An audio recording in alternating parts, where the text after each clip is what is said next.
U.S. Chapter 10, Section 2, the home front. How did the war affect Americans at home?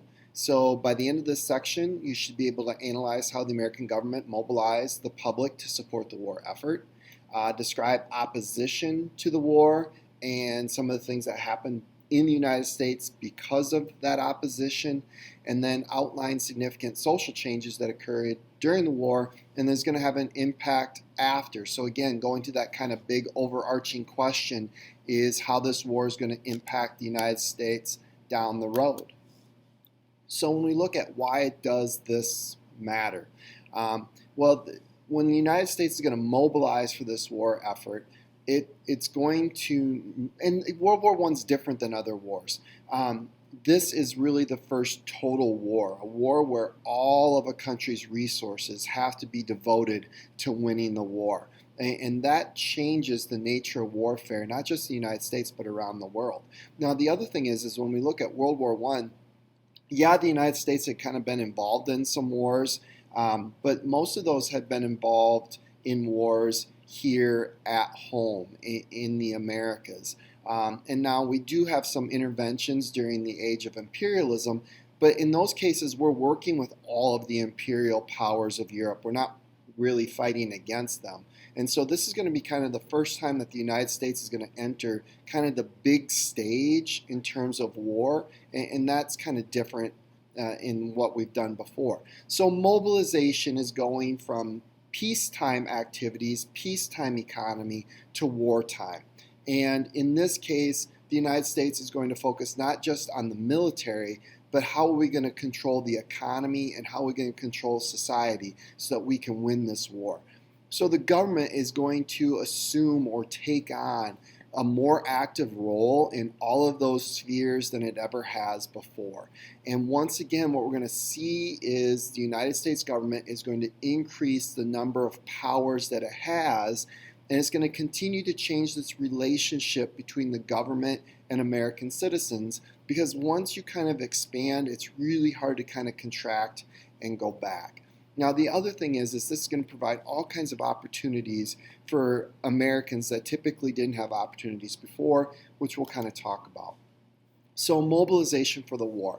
To build the army, what we see is the United States is going to institute a draft. If you see the term conscription or you hear the term conscription, that's the same thing as the draft. So people who are of a certain age have to register, and you get 24 million Americans registering for the draft, and about 2.4 of that 24 million is going to actively fight and serve in the war effort.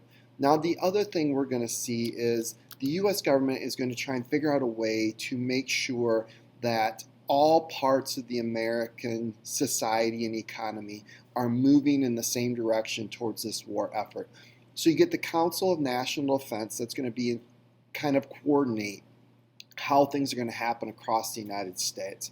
For the War Industries Board, their specific job is to tell industries what things they need to produce. For the War Industries Board, their job is to tell specific industries what they need to produce to help fight the war effort. So for example, Ford, instead of making cars, we need you to make Jeeps. And that's the type of thing that they're going to oversee and assure a smooth running. The other thing is the Food Administration is going to try and make sure that the United States is producing enough food to feed its soldiers and that Americans are conserving food and using it in the way that they need to. An Iowan, Herbert Hoover, is going to be in charge of the Food Administration, and he's going to kind of take over and make sure things are moving in the right direction. The other thing is to kind of make sure that all Americans are on board. You get the Committee on Public Information, run by George Creel. Their job is to motivate Americans to help do their part in fighting the war effort. So, for example, Liberty loans. 100% American, then you're going out and you're buying U.S. government bonds that will help fund the war effort. And if you don't do that, the implication here is that you're not a true American citizen. This push towards uniformity and conformity is going to have a bit of a backlash. Now, there's some people who are going to resist the draft for a variety of different reasons. And the U.S. government is going to differentiate between conscientious objectors, and those are people who, because of religious beliefs, feel they can't fight in a war. So when you look at the commandment, thou shalt not kill, a conscientious objector says, I can't kill another human being because it's against my religious belief.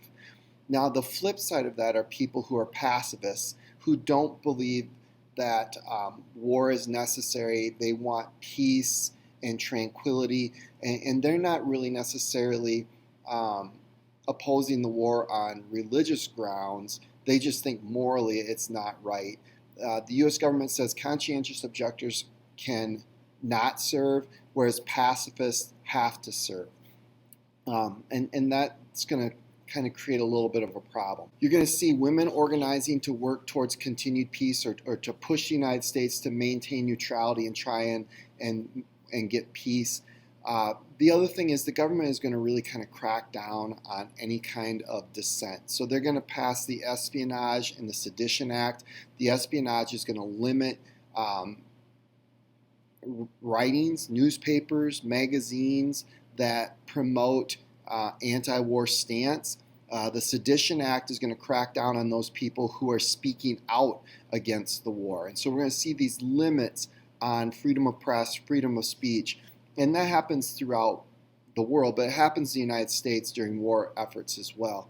And the other thing is this move towards trying to really portray the Germans as the aggressors, to portray the Germans as the people who are to blame for the war. There's going to be a crackback on German Americans. And so you're going to see them banning the teaching of the German language in schools.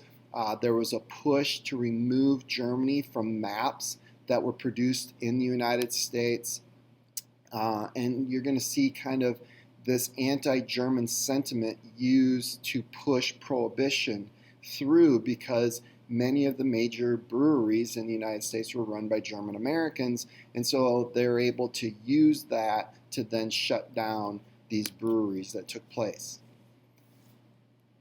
When we look at how the war is going to change American society, women are going to move into the workforce because men are getting pulled out to go work in the war effort. So you're going to see them continuing to work in factories. You're going to see them continue to make sure family farms are run.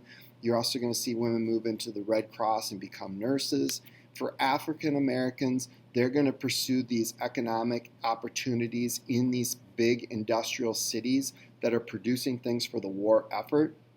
They see this as an opportunity to show their loyalty, to do their part to help win the war effort. And so this is known as the Great Migration, where you see people from the South moving to these northern cities in hopes of being able to not just win the war effort, but then increase their economic opportunities. And you're going to see the same thing with Hispanic Americans. Mexican Americans are going to go into farm work. You're going to see them moving further and further north to help on the farms raising food for the war effort. And this is going to create this migrant worker system that's going to get pretty firmly established in the United States from the early 1900s up until the Great Depression, really. And the Great Depression is going to kind of impact that free flow of labor that used to take place in the United States and Mexico. When we look at this World War I, you really see the Supreme Court limiting free speech.